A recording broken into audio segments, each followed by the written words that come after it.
the movie and waiting to go outside, what did you hear? Well, one thing I do recall is some of the girls that are in our classroom had to come up and asked, and I distinctly remember looking at my watch and saying, it's only 11:21, girls. We're not going to go out yet. We're going to wait because it's really hot out there. And they were like, okay. I said, just go sit and watch the movie and relax for a little bit. And myself and Miss Alvarado were doing paperwork to kind of, we have to do end of the year things to wrap up the year. So we were doing some of our paperwork while the kids are watching movies. Okay. Then what happened? I don't know. It was like 8 minutes later. I'm not really sure. I heard, it sounded like metal hitting the brick. And so we assumed, myself and Miss Alvarado, assumed it was some of our custodians out there working, because it wasn't uncommon for us to hear noises and them outside working on something. And so I thought it was like maybe a shovel or something hitting the bricks as they were digging up something. I didn't know. So I stood up and looked out. I had a window right behind me, but I couldn't see anything out of it anyway. So I stepped over to the other window on the opposite side from my desk and looked out the window. And what did you see when you looked out the window? I saw a guy dressed in black. He kind of had mid-length hair, and I saw a backpack and a gun pointed towards the playground and pavilion area. Now, I'm going to give you this pointer again. I want you to show the jury where you saw him once you looked out the window. Okay. May the witness get down, Judge? Yes, please.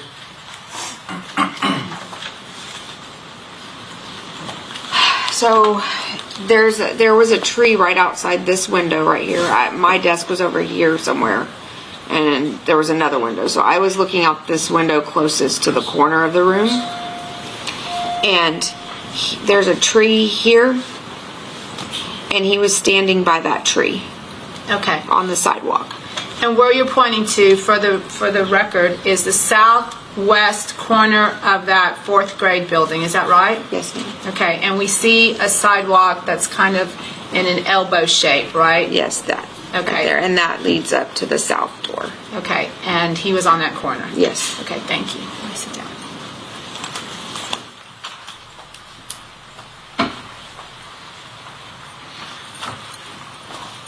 Once you saw the shooter on that corner, and what did you think? I was like, we've got to get down and go ahead and hide. Go into like there hadn't been a lockdown called yet, and I was just like, we got to get down. So I went, oh my God, there's a gun. And the kids kind of started panicking, and I just told them, get to the corner, hide under there. And we had a black curtain that actually went all the way down that built-in desk that we stored stuff in, because we didn't have a lot of storage, so we had put stuff under there and hid it with a black curtain. So usually our kids, when we were doing practice drills, they would get behind the black curtain. Not all classrooms had that, but ours did, and so they would get behind that curtain and hide, and that's what they did. Okay. And what did you do when she said that he has a gun and you told him to get down? What did you do? Miss Alvarado had left her keys on the desk, and we had not locked the door that day because we were like, it was very relaxed. We were waiting for all the kids to finish going to the bathroom. And I went to try to throw my keys at her, and both of us were like, no, he's coming in that south door is what we thought he was doing. Because the way he was walking and pointing his gun looked like he was going to come in through that door. And so I was like, we have no time, just hide. So all the kids hid, and I remember coming around all the desk, and I had 2 little boys that were actually sitting by the door, and I said, no, get over here. So I had them go around the cubbies and get behind the cubbies and underneath. And right about that time, I heard gunshots, and I felt stuff falling on me. So I literally went onto the ground on my belly and started just crawling on my belly to get underneath the curtain with the kids. Okay. And the kids were already underneath that table? Yes, they were already there. Okay. Did you move any furniture? Did you change things? Okay. Not at that time, no. Okay. So what did you do? You crawled to where the kids are? And I laid underneath. I was kind of closer to Mrs. Alvarado's desk. I crawled over there and got under there, and there were kids like all around me, in front of me, behind me. I kind of felt like my body was kind of sticking out of the curtain, but I was trying to cover myself with that curtain too at the same time. And is that part of your lockdown procedure? Yes. I mean, for me, for our classroom, it was, because then they were completely out of sight. Okay. And the kids knew this? Yes. Okay. Did you have one student that was trying to protect you? Yes. I had one of my students, after I got under the curtain, I was laying on my stomach, and he crawled onto my back and laid across me and rubbed my arm and telling me, Ms. Ogburn, it's going to be okay. Okay. So what did you do after you crawled underneath the table and were with the kids? At that point, I was like, oh my gosh, what if I was the first person to see this guy? I've got to notify somebody. I didn't know who had seen him or not. So I had my Apple Watch on, and I dialed 911 from it. And I did that twice, and my calls were dropped. And I think it was on my third try that it finally went through. And 911 operator was asking me where I was and who. I don't even recall telling her my name. I just said, I'm a teacher at Robb Elementary. There's a active shooter in our building. I'm in room 102, the new building at Robb. And she said, stay on the line with me. And I told her I couldn't, because if he heard me, he was gonna come in our room and shoot us. And I just hung up the phone. I didn't wait for her to say anything else. Okay. Do you remember if you told her that somebody had been shot, or did you get? Oh yes, I did. I remember. I had also told her that Miss Avila. I didn't mention her name, but I said another teacher across the hall from me, because I couldn't remember her room number, had been shot and had sent a message in one of our group chats from like several years back. We had a math Google chat, and I guess that was the first one she opened, and she sent a thing saying she had been shot. Now, where is Miss Avila's room in relation to your room? Her room was just like diagonal from my room. There was one room across from me, and then hers was the next one over across the hall. Okay. Now, you said you called 911. Yes. Okay. And you would recognize your voice on that tape, right? Yes, I would. The state would. Okay. The state offers exhibit number 10 into evidence, which is the 911 recording of Ms. Ogburn. That'll be admitted. The state would ask to publish that 911 recording to the jury. Please.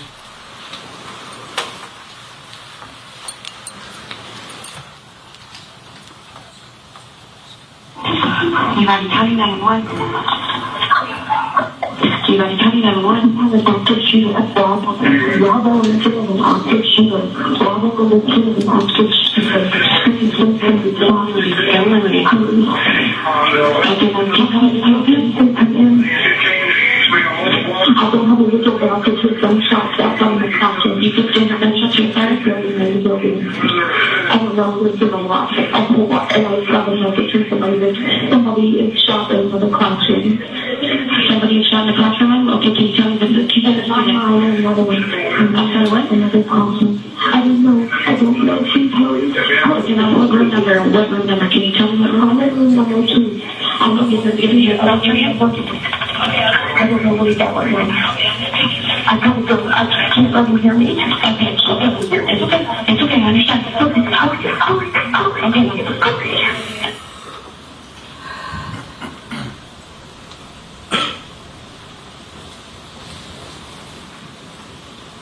I want to be real specific about why you hung up and why you told her, I can't let him hear me. What was your thoughts about that? Because I really thought he was still in the hallway. I had heard a door kind of shut and I thought it was him coming in that south door, so I was scared he was right outside. And he was going to come into our room, and I didn't want him to hear me. Okay. And that's part of your training. Yes. Were you eventually evacuated, Ms. Ogburn? Yes. Eventually, I don't know what law enforcement agency they were with, but what seemed like an hour went by was not, but a law enforcement officer happened to come in, and he was like, is there anybody in here? And the kids, and he announced himself, and I don't remember exactly what he said, but it was something to do with law enforcement, and they said, yes, we're here. And then he said, are your teachers here? Is everybody okay? And myself and Miss Alvarado were like, yes, we're here. He asked me and Miss Alvarado, go out the window, move the bookcase and go out the window. The bookcase was located underneath the window I had previously looked out at and seen the shooter, and it was also the window that he shot into when I dove to the ground. And so myself, and this bookshelf was our library, so myself and Miss Alvarado pushed it to the side and opened it with glass just falling everywhere around us. And then we put a chair up because it was a little high up for the kids to get out the window, and we started filing kids out the window. Who was the last person to leave your classroom? Myself. Why is that? There was a few kids that went before Miss Alvarado. Miss Alvarado went, and then I let the rest of the kids go, and then I went just to make sure that all of us had gotten out. So you went to make sure the kids were safe? Yes. Ms. Ogburn, are you still teaching today? Yes, I am. Pass the witness. May I proceed, Judge? Please. Ms. Demi? Ms. Ogburn. I'm sorry, I'm looking wrong. Please forgive me, Ms. Ogburn. My name is Nico LaHood. I'm one of the lawyers that represents Adrian. I want to start. I'm sorry, I apologize. You said something at the beginning of your testimony that you're a SPED teacher, Yes. and that means special ed. Yes. Yeah. I have a special ed needs son, so that's why I know that. So I Yes. appreciate what you do very Yes, much. thank you. And so you kind of are you do you do the ARD meetings as well? Or Yes, I do. Okay, and that's an extra duty you do in relation to your special ed teaching? Yes. Okay. Now, was room 102 a special ed's room, or was it just? A co-teach classroom does have special ed children in it. The majority of them are general ed students. Right. And usually it's like a 60-40 breakdown. And so if it's like our son, they do some things with the general. I worked with all of them. But what I'm saying, do they isolate some of the special ed kids at times to work on certain stuff? No. All at the same time? All at the same time. Got it. So let's talk about the day, because it looks like that this was, I think you said it was an off day and you really didn't have a schedule that day. Yeah, we had our lunch schedule, but we didn't have our regular scheduled classes. Right.